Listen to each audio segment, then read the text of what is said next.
Pelajaran sekolah sahabat kita minggu ini berisi pelajaran-pelajaran yang sangat berharga bagi kehidupan Kristen. Pelajaran yang kuat bagi Anda, bagi saya, bagi umat yang berada di ambang kerajaan Allah.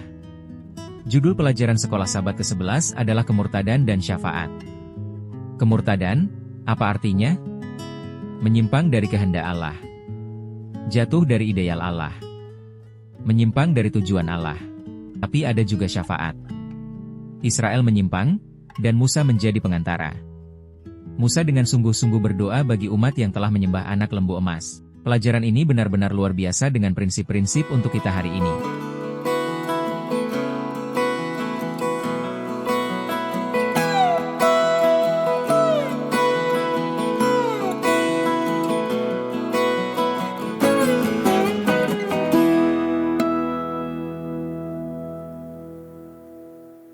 Ayat hafalan kita minggu ini sangatlah kuat, Keluaran 32 ayat 31-32.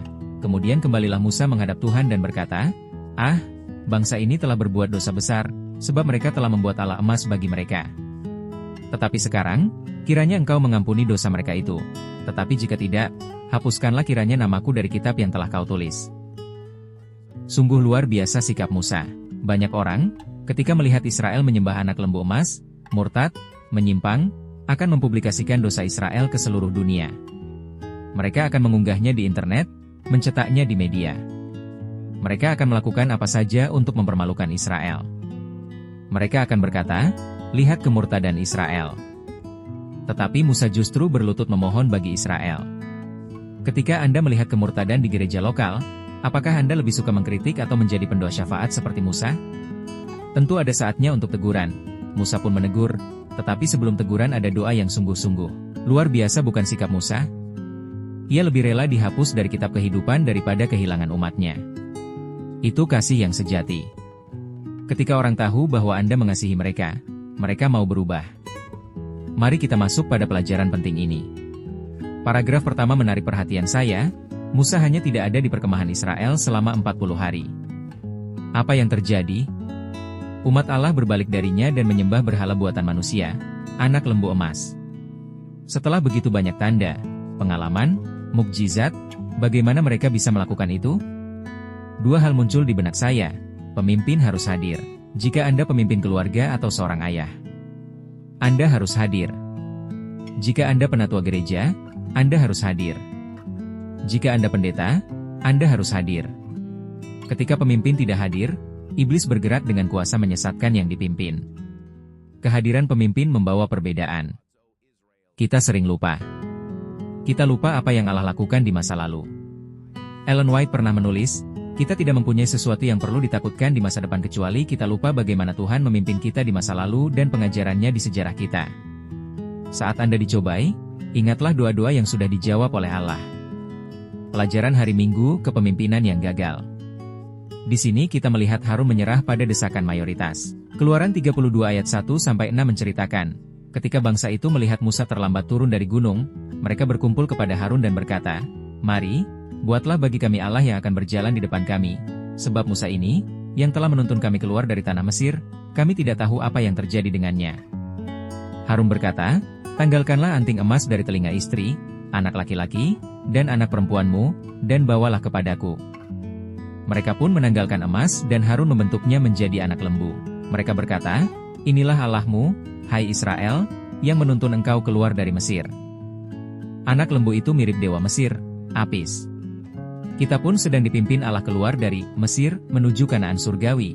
Tetapi iblis ingin menarik kita kembali ke Mesir, ke penyembahan berhala Mesir, gaya hidup Mesir, hiburan Mesir, makanan Mesir.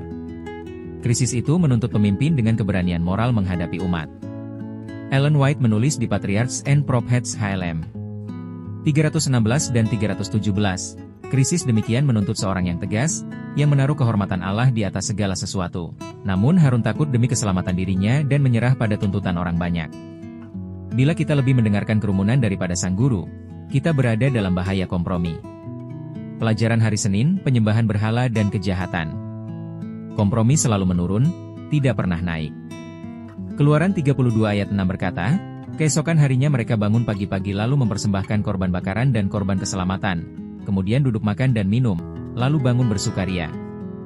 Kekurangan iman menuntun mereka minta dibuatkan berhala, lalu menyembahnya, lalu pesta penuh hawa nafsu. Anak lembu itu jelas melanggar perintah pertama dan kedua. Penyembahan berhala membalikkan tatanan ciptaan. Mereka menyembah makhluk ciptaan, bukan Sang Pencipta. Dalam Roma 1 ayat 22-29 Paulus menyebut, mereka mengganti kemuliaan Allah yang tidak fana dengan gambar yang menyerupai manusia yang fana, burung, binatang berkaki empat. Penyembahan berhala meniadakan pemahaman bahwa Allah itu Allah dan manusia itu manusia. Ia merusak hubungan kita dengan Tuhan. Idola masa kini tidak selalu patung emas. Idola adalah apapun yang menggantikan posisi Allah. Mode, perhiasan, makanan, kebiasaan, hiburan, olahraga, internet, uang, kekuasaan, posisi, bahkan keluarga. Ellen White mengingatkan, apa yang kita gantikan bagi Kristus mungkin berbeda wujudnya. Kesombongan, keegoisan, uang, seks, makanan, televisi, alkohol, pikiran najis, pekerjaan, belanja, politik, musik, nilai, gelar, dan sebagainya. Penyembahan berhala mengubah pikiran, kasih sayang, identitas, dan merusak relasi sejati. Pelajaran hari Selasa merusak diri mereka sendiri. Keluaran 32 ayat 7-8. Berfirmanlah Tuhan kepada Musa, "Pergilah, turunlah, sebab bangsamu telah rusak jalan hidupnya." Perhatikan, mereka merusakkan diri sendiri. Iblis hanya menggoda. Ketika kita memilih tunduk, kita merusak diri sendiri. Musa kemudian turun, melihat anak lembu dan tarian, ia melemparkan loh batu dan menghancurkannya. Ia membakar anak lembu, menggilingnya, menaburkannya di air, dan memaksa bangsa itu meminumnya. Musa bertanya kepada Harun, "Apa yang dilakukan bangsa ini kepadamu sehingga engkau membawa dosa besar ini?"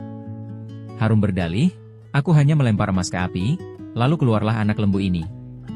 Dalih yang lemah. Kita pun sering mencari alasan bagi dosa kita. Namun Allah melihat hati.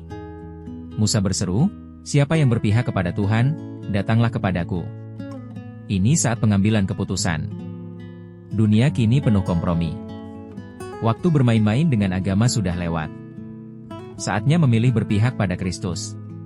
Pelajaran hari Rabu, murka Allah yang benar. Murka Allah bukan kemarahan membabi buta, tetapi kasih yang menolak dosa karena dosa menghancurkan kita. Tuhan berkata kepada Musa, "Kel." 32 ayat 7-8 sedih, bangsa itu telah merusak jalan hidupnya. Mereka membuat anak lembu dan menyembahnya. Dosa terjadi bukan hanya karena godaan, tetapi karena pilihan kita sendiri. Murka Allah adalah kasih yang melindungi. Dosa harus ditinggalkan, inilah saatnya memilih berpihak pada Tuhan. Pelajaran hari Kamis, syafaat. Musa berdoa, "Sekiranya engkau mau mengampuni dosa mereka, tetapi jika tidak, hapuskanlah kiranya namaku dari kitab yang telah kau tulis." Tuhan menjawab, "Siapa yang berbuat dosa kepadaku, dialah yang akan kuhapuskan dari kitabku. Tetapi pergilah, tuntunlah umat itu ke tempat yang kukatakan kepadamu. Malaikatku akan berjalan di depanmu." Allah tetap memimpin umatnya, tetapi hukuman harus dijatuhkan atas dosa. Mereka yang bertobat sungguh-sungguh diampuni, namun bermain-main dengan penghakiman Allah berbahaya. Pelajaran minggu ini menegaskan bahwa kemurtadan bukanlah peristiwa masa lalu saja, tetapi bahaya yang nyata di setiap zaman. Israel jatuh bukan karena kurang bukti kuasa Allah, melainkan karena melupakan pimpinannya, tidak sabar, dan memilih kompromi. Namun di tengah kegagalan itu, Musa tampil sebagai pendoa syafaat, mencerminkan kasih Kristus yang rela berkorban bagi umatnya. Dari pelajaran ini kita belajar, pertama, dosa lahir dari pilihan pribadi, kita merusak diri ketika meninggalkan jalan Tuhan. Kedua, kepemimpinan sejati menuntut keberanian menolak tekanan mayoritas. Ketiga, penyembahan berhala masa kini bisa berupa apa saja yang mengambil tempat Allah dalam hati kita. Keempat, murka Allah adalah kasih-Nya yang menolak dosa demi menyelamatkan manusia. Dan yang terakhir, Allah tetap memimpin, mengampuni yang bertobat, dan memanggil kita memilih berpihak kepadanya.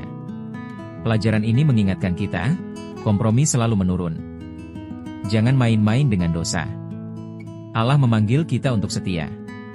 Jika kita telah menyimpang, masih ada anugerah dan pengampunan.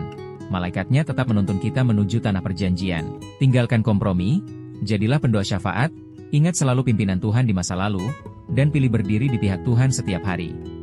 Mari kita berdoa. Bapa di surga, terima kasih atas pelajaran minggu ini. Tolong kami menjauhi dosa, menolak berhala, dan setia mengikuti Engkau. dan jadikan kami pendoa syafaat bagi sesama. Dalam nama Tuhan Yesus kami berdoa, amin.